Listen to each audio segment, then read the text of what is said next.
In today's video, we're going to be reviewing a Toro Timecutter lawnmower. Now, this is a zero-turn model, which means it's ideal for a medium to a large size yard. Now, I've been using this mower for the past month because I feel that's the only way I can really do a good review. And is it really worth the premium price that they're asking? Now, Toro did give me this mower for the review, but that's all they gave me. I never accept scripts or any kind of rules about what I can or can't say. So you're going to see what I really like about the machine and what I don't like. The most important feature of any lawnmower is, of course, how it cuts the grass, and that all begins by having a good solid deck construction. But the problem is a lot of residential mowers have really cheesy decks and they just don't last. But in this Timecutter, things are different. It's nothing like the old ones. This thing is 10 gauge steel, it's super thick, they've got a welded reinforcing strip there, which is great for longevity. You can even stand on this deck. On my old Timecutter, if I ever tried this test, this thing would completely have bottomed out. This is a belt-driven deck and it's got 3 independent blades. Now they've got aluminum spindles and there's no grease fitting, so it should be no maintenance. This mower's got a good range. You can go as high as 4.5 inches all the way down to 1.5. Now the one problem with a heavy deck like this is it can be very hard to lift. But in addition to the height lever, you've also got a foot pedal that takes the weight off the deck. Now this is very common on commercial machines, but you don't usually see it on a residential one. So all you do is you press down with your foot, it lifts the deck's weight up, and now you can easily slide the lever to adjust it to whatever cutting height you want. Here I've set the mower to cut at 2.5 inches. Now that is kind of short, but it'll give me a good test to see what this thing can do. You can't really tell how a mower is going to perform if you only use it 1 or 2 times, so using this over a month was much better for me so that I could do a real review. Now the good news is everything on this machine worked just like I expected and even a little better. The hydro controls are very smooth, the machine always felt solid, and even on the steep slope the thing performed really well.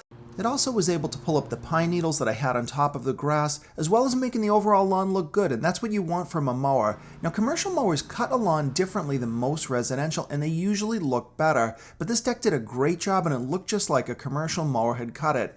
Toro put more features around comfort on this mower than any machine I've ever tried, even higher end commercial ones. Now they've given you a nice seat with folding armrest, and that's pretty typical for a machine at this price point, but the other features are very unusual. They have this one called MyRide. Now when I saw this, I thought it was absolutely ridiculous and a total waste. They've got a lever here on the side and it just made no sense to me until I actually tried it. What they did is they took the seat of the mower and attached it to this aluminum plate, and the whole thing connects to that shock, and what that means is while you're using the mower you don't feel any of the bumps that you might be used to. Doesn't matter if it's a rock or a divot, it all gets dampened, so it makes you a lot more comfortable when you're riding. And when I used it, I had some parts in my yard that were really bad, and by floating around like this you don't even feel them.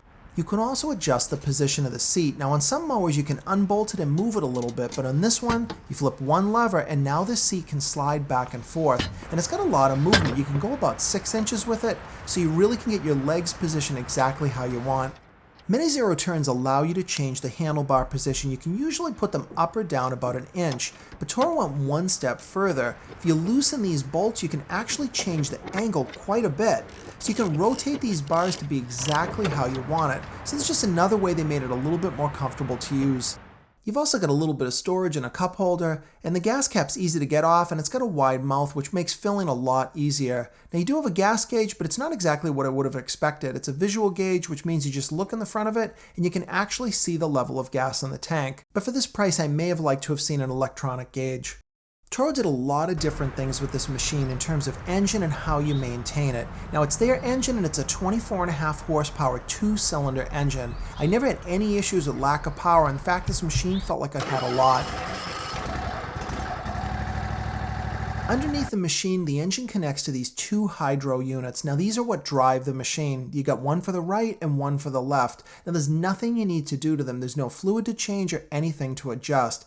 Changing the oil is so important on any lawnmower, and what I love about this is Toro made a completely new system. You don't need any tools to change your oil. You just take this hose and wiggle it off, and then once you get it undone, you just put it into your drain pan or something to collect the oil.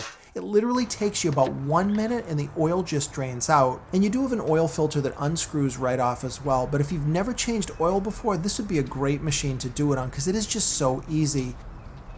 And when you finish, you just take that hose and plug it back into the plug and you're completely done. You can also change your air cleaner without any tools. They've got a cover right here, you flip it up, and you can just pop it off. But the bigger thing with this engine I like is that everything is exposed. It's protected by the frame, but you can get in there to change spark plugs, your fuel filter, even your fuel pump, and you don't need to take anything off. That's a big difference compared to a lot of other zero turns. These front casters can sometimes get beat up, so Toro did something different. These are actually replaceable. You can just undo those 2 bolts and they can be removed. But you'll also notice there are no grease fittings on the forks to grease. The only grease fittings on the entire machine are just 1 on each front wheel. Up until now, I was really pleased with this machine, but when I got to the Toro bagger, things were a little bit different. Now, the first thing I noticed was this bagger only has 2 bags. Now, they're bigger than what you'll usually see on a 3-bag machine, so that seemed like a plus, but the negative was when you go to empty them, they can be very heavy. Next was the latch. Now, I didn't like this setup at all. Now, when I saw the rubber strap, this is very common on mowers, but the way you close the bagger top is that you have to pull the strap down and line the hole up with the rod. Now, it seems easy enough until you do it. The hole's too small and the rod is too big, and you really have to struggle, and you don't want to push too hard because that rod will go right into your hand. Now, I didn't like this setup, and I found over time that I just didn't latch it at all, and it seemed to be okay, but I feel like this could have been improved. One great thing about the bagger is you can remove it in really a short amount of time. If you want a side discharge for a few minutes, it's not a big deal. I could take the entire bagger off this machine and convert to side discharge in just about 5 minutes. So that's pretty good design and it made it very straightforward. Another plus about the bagger kit is they include a rear receiver, so now you can hook up a trailer or something else in the back of the machine and you've got the mount right there.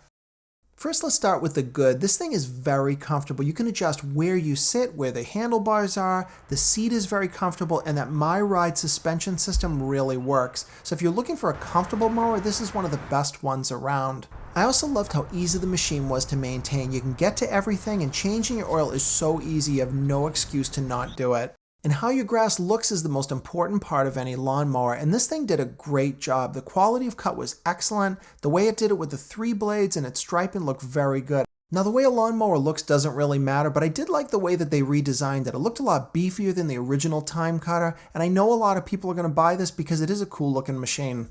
I had several issues with the bagger. The catch was one of them, but this was the bigger issue. You don't need any tools to remove the lid, and you can see it comes right off. Now, in normal level surfaces, this isn't a problem, but I empty my bag very often when I'm on a slope, and what was happening was if the machine was at an angle, the cover would slide off, and it was really annoying. Now, to fix this, I could put some type of a hose clamp or maybe a cotter pin on the end there to keep the lid from sliding off. So for some people this may not be an issue, but for me it was really annoying and I definitely would want to do something about it. The last negative is the price. Now, if you're looking to just cut the grass and you don't really care about the machine, this isn't going to be the mower for you. But if you want to buy a machine that's going to last a long time, is built really well, this is a very good choice. I wasn't a huge fan of the bagger, but most of the issues could probably be resolved if I did a few DIY things. But I did like the machine, the speed, and the cut, and that's really the most important part of any lawnmower. This is definitely one to consider. And even if you're not interested in a Toro, at least you saw some of the features that are out there so that can help you make a decision in the future. If you like this video, please give me a thumbs up. Subscribe to my channel if you're not already for more videos coming up.